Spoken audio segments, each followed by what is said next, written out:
Gepleýär Azatlyk radio. Öňüňizde saglyk hormatly dinleýijiler. Pragada studiýada Kepdäliň jemi bilen men ýogşan anagurwa. Bu hepde Azatlygyň saýtynda iň köp okulan makalalaryň başyny Türkmen owgan herkedinde bolan atşykda 25 töwereg türkmen eskeriniň ölen gaýdylary atly makala çekýär. Türkmenistanyň tutsak edilen studentin kakasynyň madaryny madar daşyny oturtmak gadagan edildi. Azatlygyň 25 türkmen herketçisiniň ölümi barada habaryndan soň hökümetçi saýtdysyna reaksiýa görkezatly habarlarymyz hem köp okulanlaryň bäşligine girdi. Bu hepde iň köp dinlenen gepleşiklerimizin hem başyny türkmen owgan herketini öldürilen gaýdylyan eskerler baradaky maglumaty hökümetçi saýdyň görkezen reaksiýasy baradaky gepleşik çekýär. Livan türkmenleri asnaşykly gatnaşýar. Türkmenistanyň tutsak edilen studentin kakasynyň madaryna madar daşyny oturtmak gadagan edildi. Berdimuhammedow korrupsiýa garşy göreşmek wadasyny gaýtalady. Alym merim dol güýjüni dowam edýär. Özbegistan türkmen raýatlaryna degişli bolan video düzgünlerini sadalaşdyrýar atly gepleşiklerimiz hem bu hepde iň köp dinlenenleriň bäşligine girdi. Şeýle-de bu hepde iň köp görülenleriň başyny türkmen görnüşleri 26-njy hepde atly fotosergimiz çekýär. Suň başlygy Mirap diýen atly çap edilen video reportajymyz bolsa tomoşaçy çekmekde ikinji boldy. Aşgabat, fil tuğlaryny sogmak üçin köçeler täzen awatlanýar atly fotosergimiz hem bu hepde iň köp görülenleriň bäşligine girdi. Şeýle-de bu hepde iň köp gurrun edilenleriň başyny herketde wepat bolan türkmen eskerleri barada habar çekýär. Azatlygyň dinleýijileri we okuwçylary wepat bolan eskerleriň howsarlaryny gynançlaryny bildirýärler. Emma resmi Aşgabat bu habar babatda gönüläp, döwlet ýetçiliginiň häkimetli wadarkaly häzreçenli hiç zat aýtman gelýär. Şeýle-de bu hepde Türkmenistanyň tutsak edilen studentin kakasynyň madaryny madar daşyna oturtmak gadagan edildi diýen atly çap edilen makalamyzda pikirini teswirini galdyran okuwçy dinleýiji köp boldy. Hormatly dinleýijiler, siz hem Azatlygyň gozgaýan temalaryna pikir goşup, öz tejribeleriňizi, garaýşlaryňyzy paýlaşmaga çagyrýarys. Türkmenistanyň prezidenti Gurbanuly Berdimuhammedow 5-nji ýylda geçiren hökümet maslahatyny türkmen döwletiniň häzirki pursatyny döwlet serýisleriniň ogurlanmagynyň doly öňüni almagyň möhüm wezifeleriň biri bolup durýanlygyny boýuna aldy. Bu boyun alış iqtisadi jinaýatlary garşy göreş baradaky döwlet gullugynyň direktory Maksat Hudaýgulyň üstü açylan iqtisadi jinaýatlar hakyna beren hasabaty bilen bagly. Hudaýgulyň bu hasabaty 2-nji ýylda ýylyň 6 aýynyň netijeleri boýunça beren hasabatynyň ýa-da gawat geldi we häzir üstü açylan gaýdylyan jinaýatlar barada şol wagt jemgyýetçilige hiç bir zat aýdylmandy. Emma TDH-nyň maglumatyna görä korrupsiýa faktlaryna garşy barlyk derňe güýçleri ýigderli alınıp barlýar we korrupsiýa faktlarynyň üstü hem açylýar.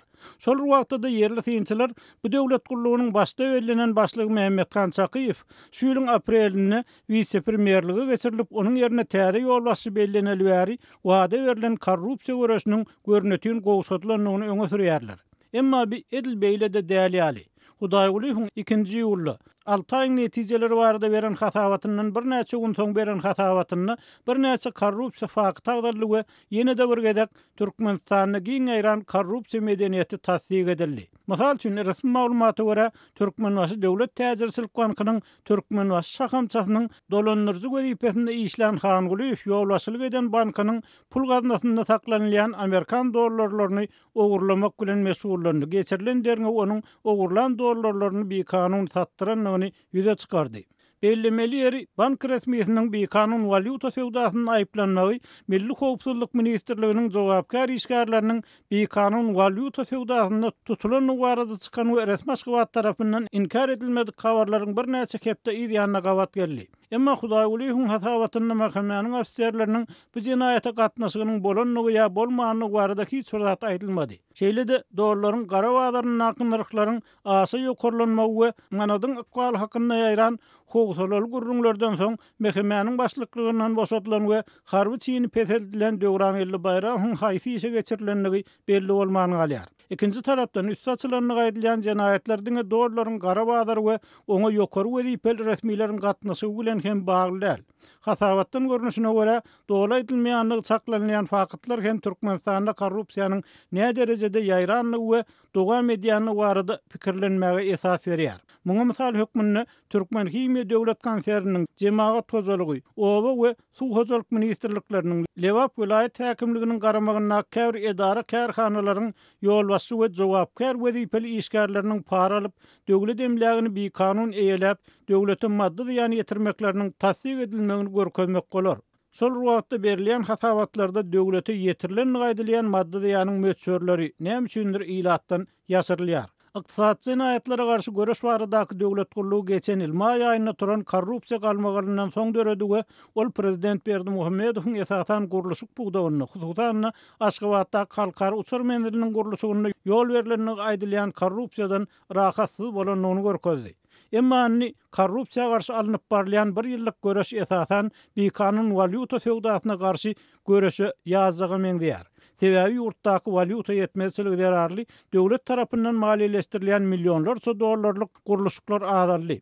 Esasy wezipe galanjy teristany saklamaga syrgan ýalyp azatlyk bilen anonim şertde gurulşan howpsuzlyk işgäri aýtdy. Yerli synçylaryň köpüsiniň pikirine görä Türkmenistanyň valyuta konwertasiýasyna girilen ýogul çäklendirmeler dollaryň gara bazarlynyň döremegine alyp geldi. Emma muňa garamadan hökümet mejlisinde esasan raýatlar günäkärlenýär. Ýagny olaryň para alýanlyklary ödara topar döredip, daşary ýurt valyutasynyň hümmetini emeli ýokarlandyrýanlyklary öňe sürilýär. Adatça bolşýaly prezident Berdimuhammedowyň bu gezekki korrupsiýa hasawatyna jogap hem üýtgüsiz boldy. Ýagny ol käwr resmiýlere käýinç berdi we korrupsiýa garşy berk göreşiljekdi baradaky wadasyny gaýtalady.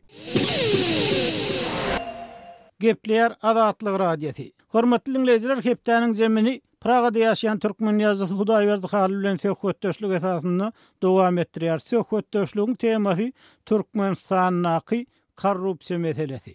Hudaýberdine türkmen hökümeti ýene bir gezek ýurtda korrupsiýa faktlarynyň giňden ýaýranlygyny tasdiq etdi. Şoň bilen birlikde de bu meseleniň aňyrtyny düýbüni köwlemän raýatlary, ýagny dollar sowdasyny edýän raýatlary, para alýan raýatlary günäletdip yerli synçylar aýdýarlar. Emma şol raýatlaryň şeýli işlere baş goşmagynyň sebäpleri derňelmeýär, o barada gurrun edilmeýär diýip yerli synçylar belleýärler. Eýsem bir ýerde nämeler bolup geçýär siziň pikiriňizçe? Bu korrupsiýanyň köküni seretsek, bu Sowet döwründen geçen mirasmy ýa soň dören ýagdaýmy? Bu Türkmenistanyň soň gelmeýän korrupsiýanyň sebäpleri näme? Korrupsiýanyň düýbäp harekeşlikden başlanýar da, onun öň bardy. Hatda şu Sowet hökümeti gurulmazdan öňem bardy, häzirem bar. Ol dünýäniň ähli ýurtlaryna bar. Ýöne birini az, birini köprek bizde aýylgan köp. Özüm şol harekeşlik korrupsiýa ösüp geçýär. Ýagny kökürýär, şüýrýär, töre ulen alýar şol nimeni. Parany meselen bir adam alýan bolsa, korrupsiýada eýän bir topar alýar, bir nesiller toplumy ýa-da bolmasa bir tireler toplumy tutuşlaýyn şol para berilýärler. Ine Türkmenistan şeýle derejä baryp ýetdi. Onuň üçin mutaýda bir adam ýa-da iki adamy tutanyň bilen, haýsydyr bir adamy çäklendireniň bilen onuň öňüni alyp bolmaýar. Ösen ýurtlarda şeýle ýagdaýda hökümeti çalışýarlar. Olaýda iň täze mysal Slowakiýada şeýle korrupsiýa batanlyk üçin millet köçä çykdy, talap etdi, hepdeler. Ahirine hökümet iş başından ayrıldı, yerine täze hökümet geldi. Ýa-da Ermenistan alsak iň soňky mysal, Ermeni halky parlamentin, hökümetiň arassalygy uğruna görüşdiler, köçä çykdylar, şonu talap etdiler. Häzirki günde Ermenistanyň ýagdaýynyň gowulaşmagynyň mümkinligi aýdylýar. Ýöne gynansaram, bizde şol mehanizm ýok, hökümeti aýryan mehanizm ýok. Hökümeti işten çekildirecek kanun yok. Hökümetin üstünde oturan adamı çekildirecek ya ona bir öz pikirini aýdyp biljek topar yok. Yine şeýle ýagdaýda ýurt bir ören agyr ýagdaý baştan geçirýär. Indi Hudaýberdi prezident Gurbanuly Berdimuhammedow geçen ýylyň maýynda şo Aşgabatda gurulan gymmat baha halkara uçur mendili bilen bagyrlykda korrupsiýanyň üstüniň açylmagy netijesinde korrupsiýa garşy barlaşyksız göreş oglan etdi. Hemen bir näçe gezek şu halkyň döwletiň emläginiň ogurlanmagyna ýol bermejekdigini aýtdy. Şeýle de 5-nji ýylda geçirilen hökümet mejlisinde de Berdimuhammedow bu sözüni gaýtalady. Emma ikinji tarapdan ine Ermenistanyň bolan wakalardan soň Pashinyan häkimet başyna gelenden soň eýýän bir näçe ulu korrupsiýoneriň, öňkü prezident bilen bagly ulu korrupsiýoneriň tutulanyny habar berilýär. $1 milyon döwlet gazynasyna gaýtarylyp getirilenini habar berilýär. Emma Türkmenistany näme üçin şeýle ýagdaý bolup geçmeýär? Prezident wada berip durka. Ýa-da bolmasa Kyrgyzstanyň häkimiýet çalışandan soň täze prezident saýlanandan soň öňkü prezident bilen bagly korrupsiýa faktlarynyň üstü açylýar. Eýsem Türkmenistany näme üçin bu bolmaýar? Bir halkyň passivligi bilen baglymy, ýa medeniýet azatlygynyň ýoklugy bilen baglymy, ýa siziň diýen beýleki mekanizmlarynyň ýoklugy bilen baglymy? Bu ýerde sebäp näme?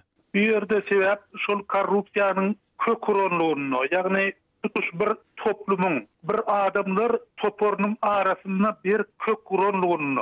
Eger şol köke seresek biz Türkmenistanyň halkara aeroportu gurulandan soň korrupsiýanyň bardygy aýdylandan soň Berdimuhammedowyň kabinetinden bir adam öz janyna kast etdi. Onuň nämeden kast edenligi belli däl, gorkudanmy ýa-da onu mecbur etdilermi ýa-da ol başga ýeriniň eli bilen edilen işmi? O da belli däl. Şolar ýaly Türkmenistanyň açylýan hiç bir iş ýok. Ýagny köküne ýetilip, düýpli edilýän hiç bir iş ýok. Şol kökü olay eltinoklar barlayan adamlary. Hatda korrupsiýa, ykdysady cinayetçiliğe karşı komitetin şeýle adamlaryň golayına baranok. Sovet döwründe şeýle bir düzgün wady. Ýöneköy adamy tankyd edip bolýardy. Iň ýokary derejedäki adam meselen bir kolhozyň başlygy ýa-da sowhozyň direktory bolsa şonu tankyd edip bolýardy. Ýöne onuň ýokardakylary aýdaly rayon partiýa komitetiniň birinji sekretaryny ýa-da raýonyň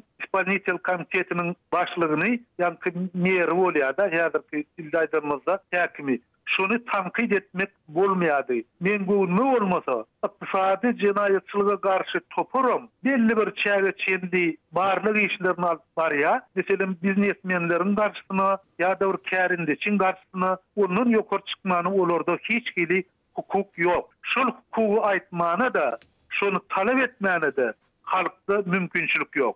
Hudaý berdi, onda siziň diýişiňizden bir Sovet döwründen gelýän korrupsiýanyň, Sovet döwründe korrupsiýa medeniýetiniň, dolanýaryş medeniýetiniň dowam edýänligini görkezýär-de, bir bazar ykdysadyýetine, demokratiýa geçilmänligini görkezýär-de. Şeýle diýmekçi bolýarmy? Men mundan agyrrak diýmekçi bolýan. Sebebi Sovet döwründe parany bir adam bir iş üçin alýardy. Ýerli para ýok diýerlikdi-de, bir eger Sewda merkezi ýa-da şolar ýaly bir aşa düşüntli ýer bolmasa, häzirki döwürde Türkmenistanyň ähli ýerde para bar. Köçede duran polisiýadan başlap, keselhana barsaňam, mektebe barsaňam, ýa-da çağanyny bir gowy mektebe geçirtjek bolsaňam, çağalar bagyna barsaňam, eýleki ýerde durmuşyň ähli ýerinde para bar.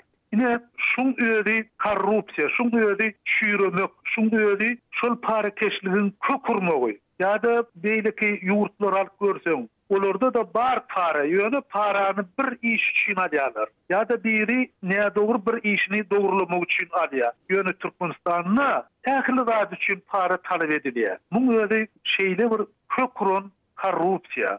Hudaý berdi, siziň pikiriňizçe bu ýagdaýda nähil çykalga bolup biler? Çıkarlarını men bilmedim. Yönü neticeleri eýän görünýär. Yurt açlygy var ya, harit gıtçılığı diýär. Yurdun öz içinde öňýän zatlar aşa gymmat bahadan satylýar. Millet borlanýar. Ine korrupsiýanyň iň bärki alamatlary eýän bar, eýän durmuşda öz ýakasyny tanadyp başlady. Ýöne onuň çykalgany milletin öýüri oýlanmasa, milletin öýüri belli bir karary gelmese, başga bir söz aýtmak kyn kadýar. Hormatly dinleýijiler, Türkmen ýazgysy Hudaý berdi haly bilen Türkmenistanyň korrupsiýa meselesi barada söhbetdeşligimizi dinlediňiz. Eýsem siziň pikiriňizçe Türkmenistanyň korrupsiýa medeniýetinden nähil çykyp bolar? Bu barada bize ýazyň, telefon ediň. Gepler Azatlyk Radio. Hormatly dinleýijiler, hepdeniň jemini Aşgabatly ýazy Amanmurat Bugaýew bilen söhbetdeşlik esasyny dowam etdirýär. Söhbetdeşligiň temasy Türkmenistanyň jemgyýetçilik transportynyň, owa etrap ýollarynyň ýagdaýy we şoň bilen bir wagtda ýok edilýän awtobuslar meselesi. Amanmurat azatlyga gelip gowuşýan maglumatlara görä Türkmenistanyň entek ulanlyp bilinjek ýöne şol wagtda 10 ýyl ulanılan awtobuslaryň ýok ediljekdigi aýdylýar. Şu mesele bilen bagly size anygyrak maglumatdan bir ýerde nämeler bolup geçýär? Yoşun bolup geçýän ýagdaý şeýle awtologlar ministrliginiň jogapkary işgärleriniň maňa gurrun bermegine görä görüýte görkezme berilipdir. Mundan arnany 10 ýyl bolan hemde ondan köp ýyl geçen awtobuslar, ýagny ýolçylaryň etmenen awtobuslary şu ýylyň 2018-nji ýyldan başlap tehnik gözetçilikden geçirmeliler. Olary şu görüýte ýazılan aktlar esasında metalloma tapşyrylmaly. Sebäbi olaryň ullanýan möhürleri sordy diýip görkezme berilipdir. Bu aýdylýan ummana tehnik taýdan teretden gabadan medya sebäbi her bir awtolog ullanýan başlandan soňra onuň özüniň eksploatasiýasy ýani ullanýanda bolmaly möhürleri we meselen men ester döwründe belet döwründe 24 awtologynyň ullanýan möhürleri 9 ýylly, Jiguli awtologynyň ullanýan möhürleri 7 ýylly, Moskvich awtologynyň ullanýan möhürleri 5 ýylly. Şolar geçenden soňra ol eýen özüniň tehnik taýdan könülen hemde bir eksploatasiýa etmek üçin çykanylyp hasap edilýärdi.